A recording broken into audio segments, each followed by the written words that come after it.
Breaking news చూస్తున్నాం. Kaleshwaram commission ముందు IAS Smita Sabharwal విచారణ అయితే ముగిసింది. దాదాపు గంట పాటు కూడా ఈ విచారణ కొనసాగింది. అయితే ఈ విచారణలో అనుకోని ఆన్సర్స్ వచ్చాయి. దాదాపు గంట సేపు విచారణలో వచ్చిన ఆన్సర్ ఏంటో తెలుసా? నాకు తెలియదు, గుర్తులేదు, నా దృష్టిలో లేదు. ఇవి ఆన్సర్స్. ఒక ఐఏఎస్ అధికారి స్మితా సబర్వాల్, కీలకంగా వ్యవహరించినటువంటి స్మితా సబర్వాల్ నుంచి వచ్చిన ఆన్సర్స్ ఇవన్నమాట. ఎక్కువ క్వశ్చన్స్కి కూడా వచ్చింది ఒకటే ఆన్సర్, తన దృష్టిలో లేదు, గుర్తులేదు, ఇదే ఆన్సర్ రావటం జరిగింది. అయితే అన్ని నిజాలే చెబుతానని చెప్పి కూడా ఇటు justice Pinaki Ghosh commission chairman justice Pinaki Ghosh విచారణ చేపట్టినప్పుడు కూడా కమిషన్ తన చేత ప్రమాణం చేయించుకున్నారు. అయితే అన్ని నిజాలే చెబుతానని చెప్పి కూడా తను ప్రమాణం చేయడం జరిగింది.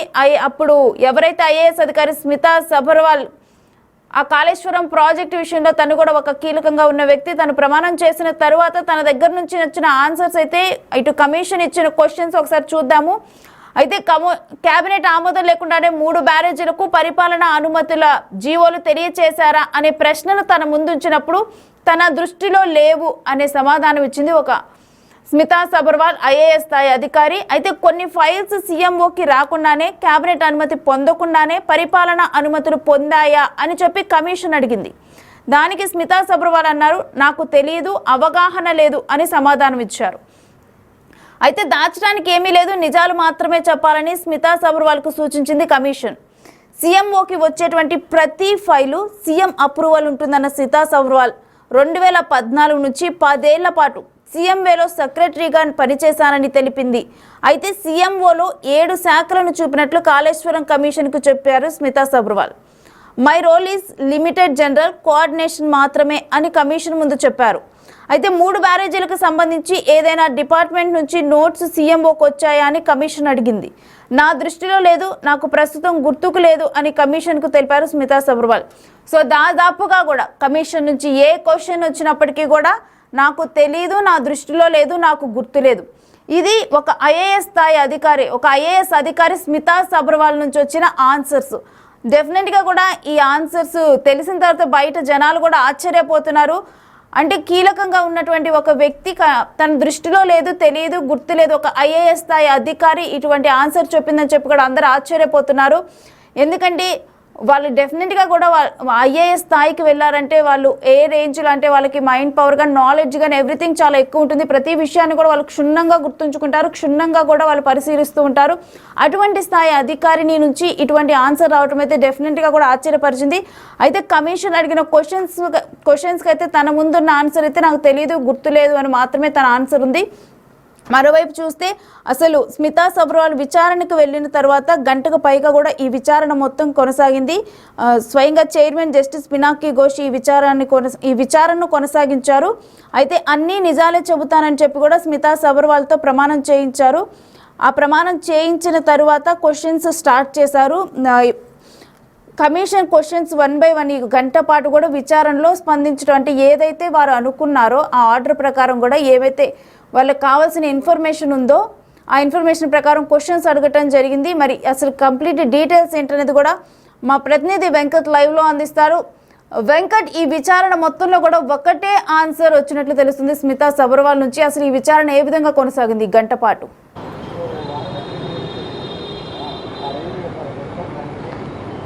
ప్రణశ్రీ, ఇవాళ కమిషన్ ముందు స్మితా సబర్వాల్ ఇరిగేషన్ శాఖకు సంబంధించిన స్మితా సబర్వాల్ గతంలో ప్రధాన కార్యదర్శిగా చేసింది. స్మితా సబర్వాల్తో పాటు మాజీ సిఐ సోమేష్ కుమార్ కూడా ఇద్దరు ఇవాళ కమిషన్ ముందుకు హాజరయ్యారు. కాసేపటి క్రితమే స్మితా సబర్వాల్ విచారణ ముగిసిందని చెప్పుకోవచ్చు. దాదాపు గంట పాటు విచారణ కొనసాగింది. అందులో 20 ప్రశ్నలు సంధించింది కమిషన్. 20 ప్రశ్నల్లో మెజారిటీ ప్రశ్నలకు ఆమె సమాధానాలు చెప్పకుండా దాటవేసే ధోరణి ప్రదర్శించింది. ముఖ్యంగా కాళేశ్వరం ప్రాజెక్టులో మీ పాత్ర ఏంది, కాళేశ్వరం ప్రాజెక్టు కింద ఉన్నటువంటి 3 బ్యారేజీలు మేడిగడ్డ, అన్నారం, సుందిల్లా, ఈ బ్యారేజీలకు సంబంధించిన అంశంలో మీ పాత్ర ఏంటి, మీ రోల్ ఏంటి, మీరు ఎలాంటి డిసిజన్ తీసుకున్నారు, అందులో ఆ నిర్మాణంలో మీ పాత్ర ఏ విధంగా ఉంది అనేది ప్రధానమైన ప్రశ్నలు ఆమె ముందు సంధించినట్టు నేపథ్యం ఉంది. ఇక కేబినెట్ ఆమోదం పొందకుండానే కాళేశ్వరం నిర్మాణం జరిగిందా, కేబినెట్ పొందకుండానే కాళేశ్వరం కింద ఉన్నటువంటి 3 బ్యారేజీలకు సంబంధించిన నిర్మాణం జరిగిందా, ఏజెన్సీ సంస్థలు మీరు ఏ విధంగా ఎంపిక చేశారు, ఎవరెవరు ఈ నిర్మాణ సంస్థలు ఎవరెవరు ఉన్నారు, ఇట్లాంటి అంశాలన్నీ కూడా స్మితా సబర్వాల్ సంధించినటువంటి నేపథ్యం. మొత్తం కేబినెట్కి సంబంధించి గత ప్రభుత్వం సీఎంతో పాటు కేబినెట్ క్యాబినెట్ ఇరిగేషన్ శాఖ కావచ్చు, ఇటు ఆర్థిక శాఖ, ఈ క్యాబినెట్ మొత్తం కూడా ఆమోదం తెలపకుండానే కాళేశ్వరం కింద ఉన్న 3 బ్యారేజీలకు సంబంధించి పనులు ప్రారంభించారా అనే దానికి ఆమె నా పరిధిలో లేదు, నాకు తెలియదు అనే జవాబు కమిషన్ ముందు ఇచ్చినటువంటి నేపథ్యం కనిపిస్తుంది. ఇట్లా దాదాపు ఒక 20 ప్రశ్నలు కమిషన్ స్మితా సబర్వాల్ అడిగినటువంటి నేపథ్యం ఉంది. అందులో మెజారిటీ ప్రశ్నలకు ఆమె సమాధానం చెప్పకుండా దాటవేసే ధోరణి. ఎందుకంటే ఇందులో నా రోల్ చాలా చిన్నది, మై రోల్ ఈజ్ షార్ట్, అంటే నా రోల్ కాళేశ్వరం నిర్మాణంలో నా పాత్ర చాలా చిన్నది, నేను ఎక్కువగా పాత్ర అందులో లేదు.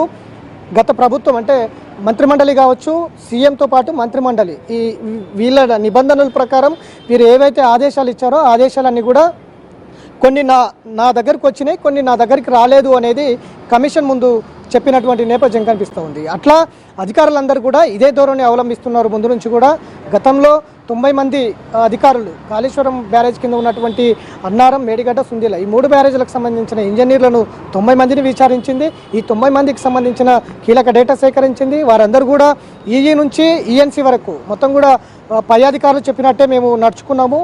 కాళేశ్వరం నిర్మాణంలో పై అధికారులు ఏ విధంగా చెప్తేనే మా విధులు ఆ విధంగా నిర్వహించుకున్నాం అనేది అధికారులు చెప్పారు. ఇప్పుడు ఐఏఎస్ అధికారులు మాజీ సిఎస్ఎల్గా చేసినటువంటి ఆర్థిక శాఖ కావచ్చు, ఇటు ఇరిగేషన్ శాఖకు సంబంధించిన అంశంలో కూడా ఈ 2014 నుంచి 2023 వరకు చేసినటువంటి ఏదైతే ఈ 2 శాఖలకు సంబంధించిన అధికారులందరూ ఐఏఎస్ అధికారులందరూ కూడా ఇప్పుడు అదే ధోరణి అవలంబిస్తున్నటువంటి నేపథ్యం. మంత్రిమండలి ఇటు సీఎం చెప్పిన నిబంధనల ప్రకారమే నిర్ణయాల మేరకే కాళేశ్వరం నిర్మాణం జరిగిందని కొంతమంది అధికారులు చెప్తున్నారు.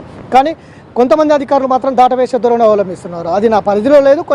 కొన్ని ఫైల్స్ మా దగ్గరకు వచ్చినాయి. ఆ ఫైల్స్ మొత్తం కూడా అబ్జర్వ్ చేసిన తర్వాతనే ముందుకు మూవ్ చేశామనేది స్మితా సబర్వాల్ చెప్తారు. ఇప్పుడు సోమేష్ కుమార్ విచారణ కొనసాగుతుంది. ఆ విచారణ తర్వాత ఆయన ఏం చెప్తారు, ఆయన ఏం చెప్తున్నారు, కాళేశ్వరం నిర్మాణంలో ఆయన పాత్ర ఎంతకాలం పనిచేసిండ్రు కాళేశ్వరం నిర్మాణంలో, ఇట్లాంటి అంశాలన్నీ కూడా ఆయనను కూడా సంధించే అవకాశం కనిపిస్తుంది. నిన్న ఎస్కే జోషి, రజత్ కుమార్ ఇద్దరు కూడా కమిషన్ ముందు హాజరయ్యారు. కొంత కీలక సమాచారం ఇచ్చినటువంటి నేపథ్యం ఉంది. వాళ్ళందరి డేటా అంతా కూడా రికార్డ్ చేస్తూ ఉంది కమిషన్. గతంలో చేసినటువంటి అధికారులది కూడా డేటా అంతా రికార్డ్ చేసింది. ఇప్పుడు ఐఏఎస్ అధికారులది కూడా డేటా అంతా రికార్డ్ చేస్తూ ఉంది.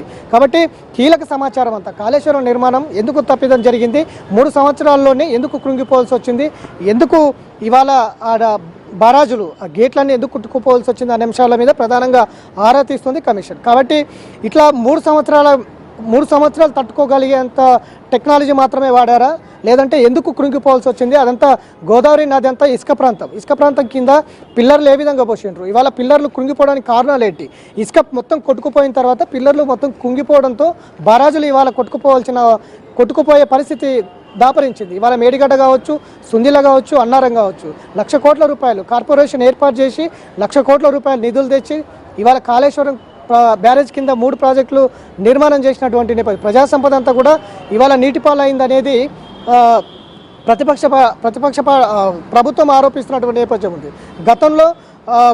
గతంలో ఉన్నటువంటి ఏవైతే ఎన్జిఓ సంబంధించిన అధికారులు కావచ్చు, అట్లనే పొలిటికల్ యాంగిల్లో